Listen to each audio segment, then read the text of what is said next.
नमस्कार दोस्तों, एक नए वीडियो में आपका स्वागत है। तो आज हम लोग देखेंगे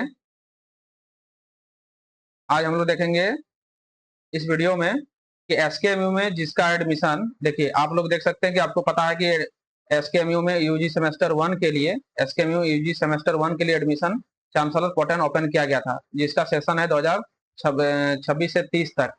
तो इसमें क्या है कि इसमें मेरिट लिस्ट जारी किया है। तो यहाँ पर वही सबका मेरिट लिस्ट में नाम नहीं आया होगा, लेकिन जिन विद्यार्थियों का मेरिट लिस्ट में नाम आ गया है वे डॉक्यूमेंट सभी विद्यार्थी क्या करना होगा, डॉक्यूमेंट वेरिफिकेशन कराना होगा।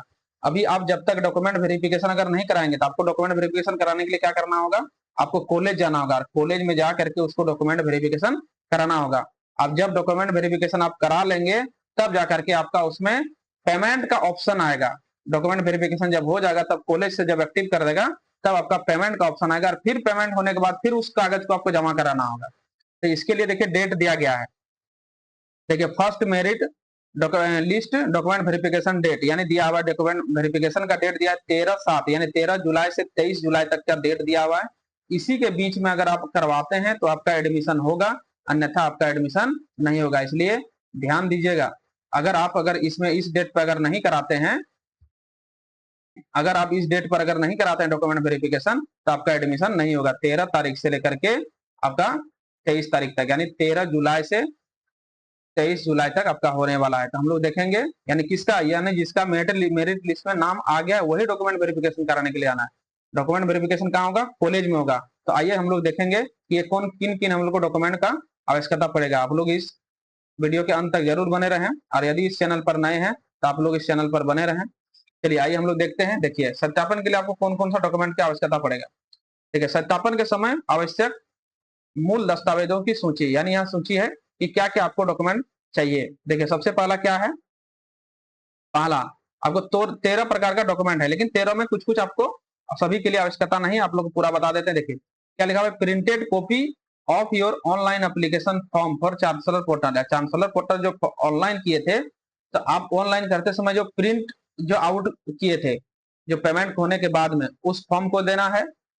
उसके बाद दूसरा नंबर में printed copy of fee payment receipt the application, यानी इस एप्लीकेशन में चांसलर पोर्टल में 100 रुपया का जो आप पेमेंट किए थे, 100 रुपया का जो पेमेंट किए थे उसको जमा करना होगा।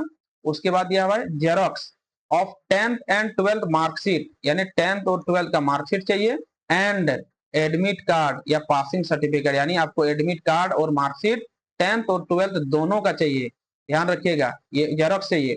फिर देखिए यहाँ पर ओरिजिनल लिखा हुआ, ओरिजिनल ओरिजिनल चाहिए क्या, स्कूल लिविंग सर्टिफिकेट एसएलसी या सीएलसी, यानी अगर आप स्कूल से अगर पास किए हैं 12 तो आपको एसएलसी होगा, और यदि कॉलेज से अगर पास किए हैं तो सीएलसी होगा।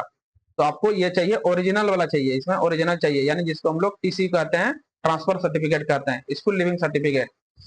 ये हो गया। पांचवा में आपको क्या चाहिए, ओरिजिनल माइग्रेशन सर्टिफिकेट, कंपलसरी है ये ऑल बोर्ड के लिए। देखिए यहाँ लिखा हुआ ऑल बोर्ड, यानी चाहे आप किसी भी बोर्ड से पढ़े हैं, चाहे जैक बोर्ड हो, सीबीएसई बोर्ड हो, चाहे किसी भी बोर्ड हो, आपको ये चीज चाहिए।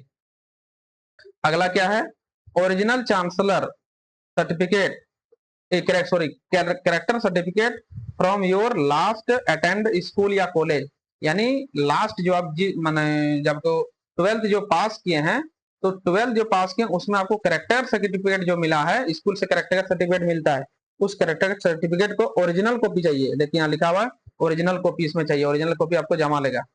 ये है। आगे 7वां नंबर में जेरोक्स ऑफ कास्ट सर्टिफिकेट, चाहे आप एससी हैं, एसटी हैं, BC1 है या BC2 है, ये आपको चाहिए। कंप्लीट ऑथोरिटी ऑफ एप्लीकेशन, यानी आपको कंप्लीट वाला चाहिए, जो जारी करता है जाति, उस जाति को चाहिए। तो इतना तो चाहिए, इतना यानी कंपलसरी, ये जो 7 को देखा कंपलसरी। अब देखें यहाँ पर 8 नंबर में जो लिखा हुआ ये सबके लिए कंपलसरी नहीं है। क्या देखिए लिखा है, xerox of income certificate for EWS category if applicable, यानी ईडब्ल्यूएस जो इकोनॉमी वीकर सेक्शन जो दिया हुआ है, जनरल कोटा के लिए जो दिया हुआ है, तो उसके लिए इकोनॉमिक सर्टिफिकेट देना है जो जनरल में आता है। उसके बाद दिया हुआ ये जो हैंडीकैप्ड है, देखिए xerox of disability certificate, PW certificate, यानी जो विकलांग है उसके लिए आपको सर्टिफिकेट जमा करना होगा, तो उसके लिए कुछ छूट मिलता है, इसीलिए यानी 9 और 10 सबके लिए कंपलसरी नहीं है, लेकिन 11 नंबर आपको जो है 10 से इधर कंपलसरी। देखिए जेरोक्स ऑफ एबीसी सर्टिफिकेट, यानी आपको क्या करना होगा, जेरोक्स देना होगा एबीसी सर्टिफिकेट का। फिर क्या है, जेरोक्स योर आधार कार्ड, यानी आधार कार्ड का जेरोक्स भी देना है। उसके बाद copy of recent passport size और कलर पासपोर्ट साइज फोटो, यानी आपको एक दो कॉपी आपको जाके फोटो देना है, कलर पासपोर्ट साइज का फोटो देना है। उसके बाद क्या है, attested undertaking form provide by the college, यानी एक कॉलेज से आपको फॉर्म मिलेगा, उस फॉर्म को भी आपको जमा करना होगा। इतना आपको डॉक्यूमेंट जमा करना होगा, तब जाकर के आपको कॉलेज से वेरीफाई कर देगा, यानी कॉलेज से जैसे ही वेरीफाई करेगा तब जाकर के आपका जहां पर ऑनलाइन किए थे चांसलर पोर्टल में, वहां फिर से पेमेंट का ऑप्शन आएगा। अभी आपका पेमेंट का ऑप्शन नहीं आएगा, पेमेंट का ऑप्शन आएगा तब जब आप इसको क्या करेंगे, सारा डॉक्यूमेंट को आप वेरीफाई करवा लेंगे कॉलेज में जाकर के। कॉलेज में वेरीफाई करवाएंगे, तुरंत हो जाएगा, उसी दिन हो जाएगा अथवा एक दिन लगेगा, वेरीफाई हो जाएगा। आप इसीलिए लेट ना करें, जितना से जल्दी जो हो जाके कॉलेज में ये सब डॉक्यूमेंट आप लोग जमा कीजिए और जमा करके आपको सबमिट कीजिए। आपका वहां से पेमेंट सब जैसे वेरीफाई करेगा उसके बाद क्या करेगा, आपको पेमेंट के लिए ऑप्शन वहां कर देगा। तो जैसे पेमेंट के लिए ऑप्शन करेगा, फिर भी आपका कंफर्म नहीं होगा एडमिशन, तब जाकर के पेमेंट का ऑप्शन आएगा चांसलर पोर्टल में। फिर आपको जाकर क्या करना होगा, कंप्यूटर में आपको पेमेंट करना होगा। फिर पेमेंट करने के बाद फिर आपका जाकर के पेमेंट करने के बाद आपको फिर उसमें जमा करना होगा उस पेमेंट रिसीट को। तो सबके लिए अलग अलग पेमेंट ये लिस्ट होगा।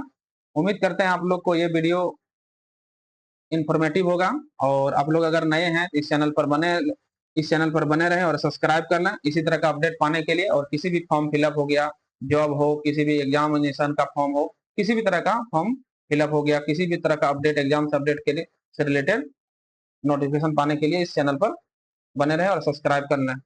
चलिए धन्यवाद, मिलते हैं नेक्स्ट वीडियो में।